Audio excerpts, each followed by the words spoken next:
Hi everyone! So my name is Jage and I'm going to solve a Sudoku puzzle, a mini Sudoku puzzle. So let's start.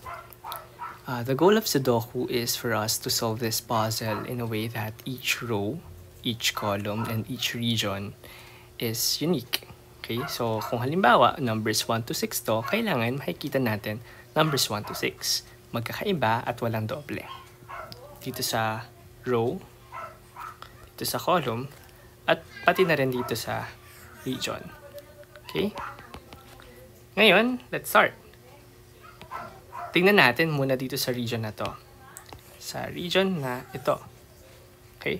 So, makikita natin na ang kulang na lang dito ay yung numbers na 1, 2, at 4.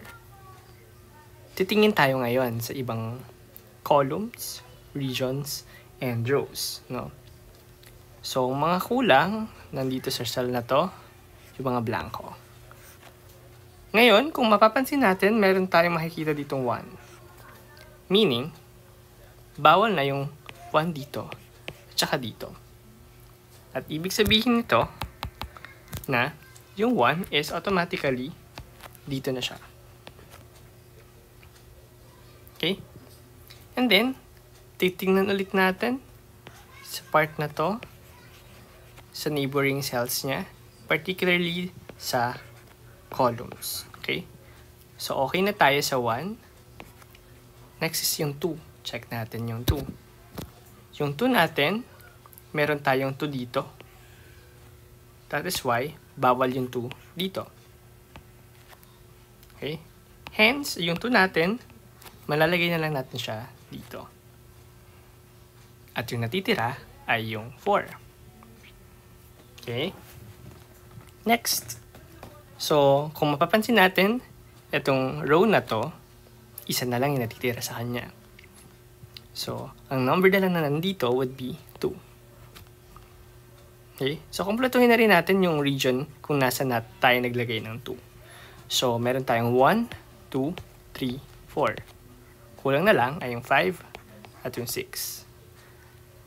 Sa blank cells natin, titingin tayo sa column kung saan nakaka-apekto doon sa cells na blanco. Makikita natin na meron tayong 6 dito. That is why, bawal yung 6 dito. Ang 6 natin, malalagay lang natin siya dito. At yung natitirang number ay yung 5. Okay, naglagay tayo sa 6. Kung mapapansin nyo, sa column na to, isa na lang yung natitirang number na malalagay natin. And that is 5. Okay? And sa 5 na to, pwede natin buuin yung region ulit na to. Okay?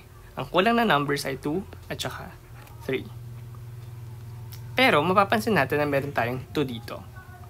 That is why, bawal yung 2 dito. Kaya ang ilalagay na lang natin na 2 ay dito sa blank cell na to. And yung natitira is yung 3. And makikita rin natin sa column na to, or sa row, rather, na merong isang natitirang number. And that is 5. Kumpletuhin na rin natin yung region na to. Kung saan tayo naglagay ng 5, no? Ang natitirang numbers dito ay yung 1 and yung number 3. And meron tayong 3 dito. That is why, hindi tayo pwede maglagay ng 3 dito. Kaya yung 3 ay ilalagay natin dito. And yung 1 is dito. Ngayon, nadalawa na lang region yung natitira nating gagawin. So, unahin na natin tong region na to. Okay? So, mga natitira na lang dito, numbers na ilalagay natin ay yung 1, 2, 4, and 5. And ang gagawin natin dito is titingin tayo sa neighboring cells. Let's check first yung number 2. Okay? Yung 2, kung makikita natin dito, meron tayong 2 dito. So, meaning, bawal ang 2 dito, tsaka dito. And we also have 2 here. That's why, bawal din ang 2 dito. Kaya, malalagay na lang natin yung 2 dito. So, okay na yung 2. Next. So, isunod natin yung number 4. Okay?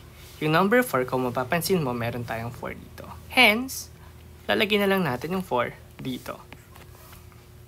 Malalagay na ba natin agad yung 1 and 5? Hindi pa. Kasi, kung 1 dito, yung numbers na 1 and 5, wala tayong nakikitang numbers sa katabi niyang row or sa corresponding rows nila na 1 and 5. Kaya hindi natin mai-eliminate yung numbers. At hindi tayo sure kung saang numbers malalagay yung 1 and 5. That's why, proceed muna tayo sa next na region. Sa next region naman na to, ang kulang na numbers ay 1, 3, 5, and 6. Okay? Ngayon, pwede natin gamitin kung ano yung mga nakikita natin sa corresponding rows niya. So, yung 6, okay? May nakita tayong 6 dito, so bawal na yung 6 dito. And may nakita rin tayong 6 dito, so bawal na rin yung 6 dito. Hence, ang 6 na lang natin na malalagay ay dito. Okay? Kompletuhin natin yung column. So, 1, 2, 3, 4. Ang kulang na lang dito is 5. Ngayon, meron na tayong 5. Kaya, may malalagay na rin tayong 5 dito. And 1 dito. And ngayon, since may 1 dito, bawal na yung 1 dito. Hence, yung 1 natin ay dito. At yung natitira ay yung 3. That's it. Thank you so much for watching.